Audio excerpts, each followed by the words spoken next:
Olá pessoal, bem-vindos a mais uma aula. Hoje, prosseguindo o conteúdo de força elétrica, campo elétrico e lei de Coulomb, né?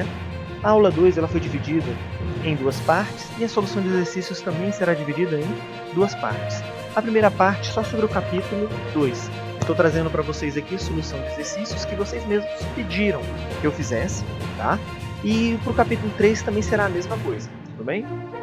Estamos preparados? Vamos começar. Bom,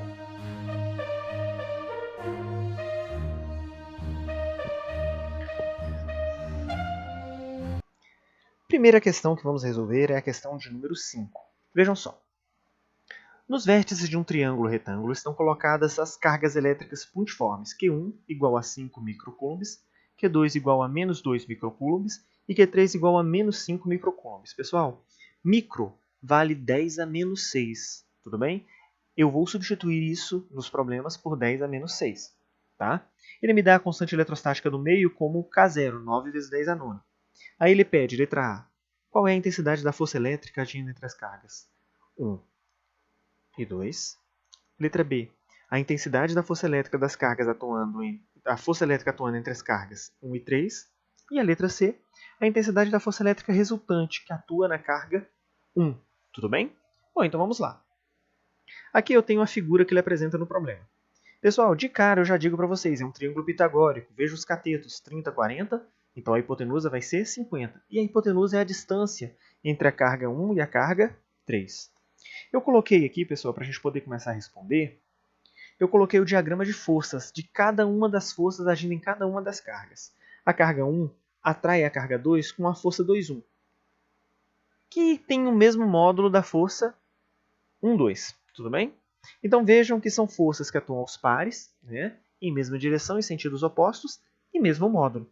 Então, a força de atração da carga 1 à carga 2, tudo bem? Eu chamo de F12. E a força elétrica de atração da carga 2 na carga 1 é a F de 2, 1.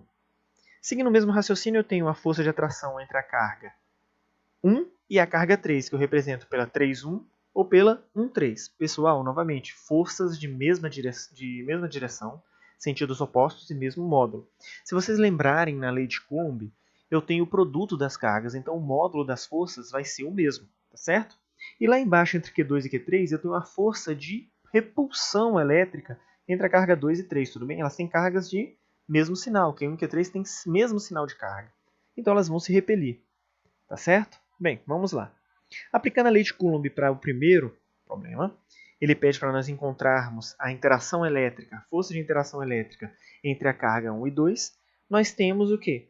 9 vezes 10 a nona para a constante eletrostática, 5 vezes 10 a menos 6 coulombs para a carga 1, menos 2 vezes 10 a menos 6 coulombs para a carga 2, 3 vezes 10 a menos 1 ao quadrado, que é a distância que separa essas duas cargas. Então a intensidade dessa força é de 1 newton, tá certo? Seguindo o mesmo raciocínio, para a segunda questão, que ele pede para calcular a interação elétrica entre 1 e 3, nós temos pela lei de Coulomb que a força elétrica vai ser K0, Q1 vezes Q3 sobre D ao quadrado. Tranquilo? Bom, a força de 3 em 1 é 9 vezes 10 a nona. Tá? A carga elétrica 1 vale 5 vezes 10 a menos 6. A carga elétrica 2 vale menos 5 vezes 10 a menos 6. Dividido pela distância que separa essas duas cargas ao quadrado, que é 40 centímetros, 4 vezes 10 a menos 1 ao quadrado, eu tenho 0,9 newtons, tá certo? Beleza, e para finalizarmos agora, ele pede a intensidade da força elétrica resultante na carga 1. Então observem só. Eu desenhei aqui o vetor resultante. Como eu fiz esse vetor resultante? Pessoal, eu usei aqui a regra do paralelogramo. E o que a regra do paralelogramo me diz? Eu tenho dois vetores, tá? Eles formam um ângulo entre si. Eu desenho com esses dois vetores um paralelogramo. E o vetor resultante é a diagonal desse paralelogramo. Observem aqui o vetor em vermelho, tá certo? Esse vetor em vermelho aqui é o meu vetor força resultante, tá? Bom, como é que eu fiz esse paralelogramo? Eu tracei uma paralela a F31 partindo de F21. Eu tracei uma reta paralela a F21 partindo de F31.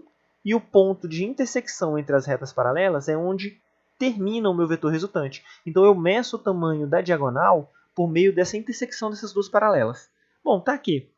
Para eu poder resolver esse problema, pessoal, eu tenho que usar a lei dos cossenos adaptada para os vetores para a soma vetorial, tá? Bem, eu tenho uma aula no YouTube também que mostra como você consegue obter a lei dos cossenos para essa soma vetorial. Depois, para aqueles que tiverem curiosidade, deem uma olhada lá, dê uma passadinha, faça uma revisadinha na parte de vetores, tá? Vai adquirir mais conhecimento, é muito bom, tá certo? Bom, vamos lá. Então, a lei dos cossenos adaptada para vetores é essa, tá? Eu tenho FR ao quadrado, que é igual ao módulo ao quadrado da primeira força, mais o módulo ao quadrado da segunda força, mais 2 vezes a primeira vezes a segunda força, vezes o cosseno de θ. Quem é o cosseno de θ, pessoal? A gente vai aplicar aqui a relação trigonométrica cosseno, que é o cateto adjacente sobre a hipotenusa. O cateto adjacente a θ é 30 centímetros e a hipotenusa, como nós vimos, é 50 centímetros. Então, o cosseno de θ vale 0,6.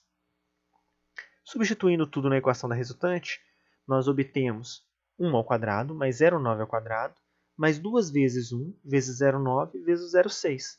Então, a força resultante em módulo é 1,7 newtons. Pessoal, o problema não pede isso, mas para caracterizar um vetor, nós precisamos dar a direção, sentido e módulo. Eu já calculei o módulo, 1,7. Então, qual é a direção? Pessoal, é um vetor diagonal. Lembra do vetor em vermelho lá? É a diagonal do paralelogramo. Ele está na diagonal para baixo, né? Formando um ângulo com a vertical. Eu arrisco aqui dizer para vocês que é um ângulo ali próximo de 27, 28 graus, tá? O problema não pede isso. Mas eu só estou fazendo aqui porque para caracterizarmos um vetor, é interessante passar as 3 características, módulo, direção e sentido. Ele só pede para calcularmos o módulo. Mas na representação que nós fizemos lá, nós temos também a direção e o sentido. Bom, a segunda questão é da FUVEST. 3 objetos com cargas elétricas idênticas estão alinhados conforme mostra a figura. O objeto C exerce sobre a carga B uma força de 3 vezes 10 a menos 6 newtons. A força elétrica resultante dos efeitos de A e C sobre B é, ou seja, ele quer a força elétrica resultante. Esse é o problema, esse é o desenho que ele me dá no problema. Vamos colocar isso aqui no diagrama de forças, ou melhor, vamos colocar um diagrama de forças aqui, ou seja, um diagrama de forças sobre a carga B. Quais são as forças que atuam em B? É a força de repulsão de C em B, que ela é para a esquerda, né? Direção horizontal, e a força de repulsão de A em B é para a direita, também na horizontal. Vetores de mesma direção em sentidos opostos eu subtraio, então vocês percebem que a subtração vetorial aqui vai dar o valor da resultante. Mas eu preciso encontrar cada um dos vetores. Ele já me dá a força de C em B. Eu preciso encontrar a força de A em B. E como é que eu vou encontrar a força de A e B? Eu preciso primeiro do valor das cargas. Ele não me dá o valor das cargas, ele só me diz que as cargas são idênticas. Tá certo? Por isso que eu afirmo que há repulsão aqui, porque as cargas são idênticas, têm o mesmo sinal. Bom, vamos lá. Se eu aplico a lei de Coulomb para a força FCB, acompanhem por favor o mouse aqui. Ó. Eu vejo que o produto das cargas C e B pode ser substituído pelo produto do módulo das cargas, que eu não sei quanto é que é, pode ser uma incógnita qualquer, eu chamei de Q. No lugar de força de C em B, eu coloco o valor da força, o módulo dela, 3 vezes 10 a menos 6. Substituindo a distância, eu obtenho essa expressão, kq ao quadrado igual a 27 vezes 10 a menos 10. Professor, você não poderia ter substituído k? Poderia, mas sabe por que eu não fiz? Porque essa expressão kq ao quadrado vai aparecer aqui de novo, ó. Tá vendo? Quando eu for calcular a força de A e B. Aí, nesse caso, eu só substituo a expressão. Eu ganho um tempinho aqui nas contas. Então, aplicando a lei de Coulomb, né, eu faço a substituição da expressão que vale kq ao quadrado, que é 27 vezes 10 a menos 10. Tudo bem? Divido pela distância que separa as cargas ao quadrado. A distância, no caso, entre A e B é 1 centímetro, que vale 10 a menos 2 metros. Então, eu tenho que a força de A e B é 27 vezes 10 a menos 6 newtons.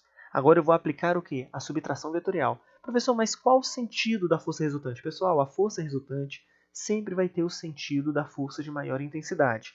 Quem é de maior intensidade entre FAB e FCB? FAB. Então eu faço a subtração entre elas e eu vejo que o vetor resultante em B é 24 vezes 10 a menos 6 newtons.